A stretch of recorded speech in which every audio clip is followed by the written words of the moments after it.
আমাদের Facebook বা YouTube এ তাছাড়া Play Store থেকে কোনো কিছু ডাউনলোড করতে গেলে আমাদের স্টোরেজ ফুল দেখায়।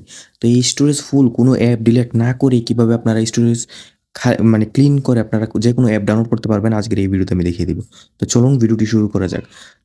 স্টোরেজ ক্লিন করার কোনো ফটো, ছবি না ডিলিট করে ক্লিন করার একটা মাত্র উপায় হচ্ছে, সেটা হচ্ছে Facebook এর ডাটা ক্লিয়ার করা।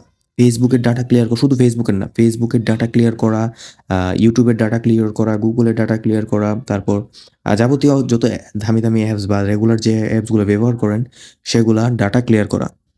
তো চলুন এখন দেখিয়ে দিই কিভাবে ক্লিন করবেন। তো এখান থেকে ধরুন আমি সবচেয়ে বেশি আমাদের YouTube ব্যবহার হইতে আমি YouTubeকে এখানে মানে ডাবল ট্যাপ করে ধরবেন আরকি। এখানে এনে এভাবে দলে এখানে দেখুন অনেক অপশন পেয়ে যাচ্ছেন। এখানে যে এই যে আই বাটনটা আছে এখানে ক্লিক করবেন।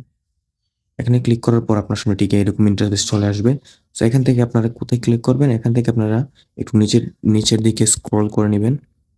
এই যে এখানে আপনারা পেয়ে যাবেন যে মোবাইল ডাটা বা স্টোরেজ ২ টা অপশন এবং ৩ টা অপশনও পাবেন। আপনারা এখান থেকে স্টোরেজে ক্লিক করবেন। এই যে আমার এখানে স্টোরেজ কতগুলা, এই যে ক্লিয়ার ডাটা দিলে আমার মানে আমি আগে থেকেই করে রেখেছি। মানে 0.97 জিবি খালি হয়ে যাবে।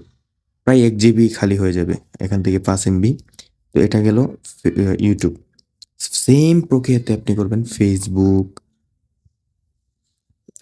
তারপর বিকাশ, নগদ, Instagram, মেসেঞ্জার, আপনি সব YouTube স্টুডিও সবগুলা আপনি করবেন মানে আপনার মতো করে আরকি। এই যে Instagram চেপে ধরে সেম ভাবে। এভাবে আমি একটা দেখাই। Instagram চেপে ধরে এখানে আই বাটনে ক্লিক করে স্টোরেজে ক্লিক করবেন। এই যে খালি হয়ে যাবে।